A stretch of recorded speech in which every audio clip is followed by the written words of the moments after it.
చిత్తూరు జిల్లాలో ఏబిఎన్ ఆంధ్రజ్యోతి జర్నలిస్టుని ఈరోజు ఇద్దరు దుండగులు దారుణంగా కత్తులతో పొడిచి పొడిచి చంపేశారు. చిత్తూరు జిల్లా వీకోట పలమనేరు నుండి కుప్పం వెళ్తూ ఉంటుంది. ఆ వీకోట దగ్గర ఆయన వాకింగ్ చేస్తూ ఉంటే ఇద్దరు దుండగులు వచ్చి కత్తులతో విచక్షణరహితంగా పొడిచి చంపేశారు. అయితే ఒక రెక్కి నిర్వహించి ఈ హత్య చేసినట్లుగా అయితే పోలీసులు అనుమానిస్తూ ఉన్నారు. ఈ హత్యను తెలుగుదేశం పార్టీ ఎమ్మెల్యే లాంటి జిల్లా జర్నలిస్ట్ అసోసియేషన్లు కూడా తీవ్రంగా ఖండించాయి.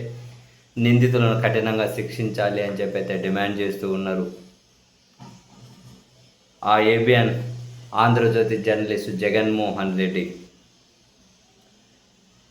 తాను మామూలుగా కర్ణాటకలో నివసిస్తూ ఉన్నారు అని చెప్పి అయితే వార్తలు వెలువడుతున్నాయి. ఎందుకంటే వాళ్ళ ఆంధ్రజ్యోతిలోనే ఆ వార్తలు రాస్తూ వస్తున్నారు. ఈ హత్య చేసిన నిందితులు కూడా కర్ణాటకలోనే ఉంటూ ఉన్నారు అని అయితే ప్రస్తుతం ప్రాథమిక అంచనా పోలీసులు అంచనాగా చెబుతూ ఉన్నారు.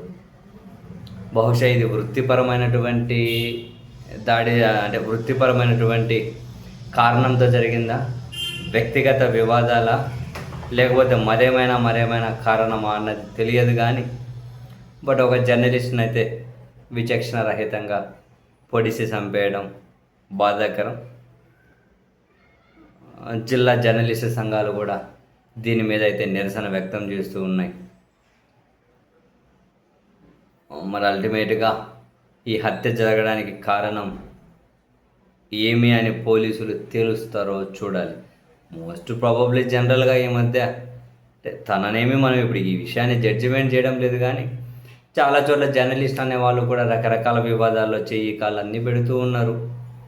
మరి ఇప్పుడు ఇంత విచక్షణరహితంగా కత్తితో పొడిచి చంపేంతవరకు ఏ వివాదం లాక్కొని వచ్చింది, ఇంతవరకు ఏ వివాదం ఇంత క్రూరంగా మనిషిని చంపడానికి కారణమైంది అన్నది పోలీసు విచారణలోనే తేలాలి.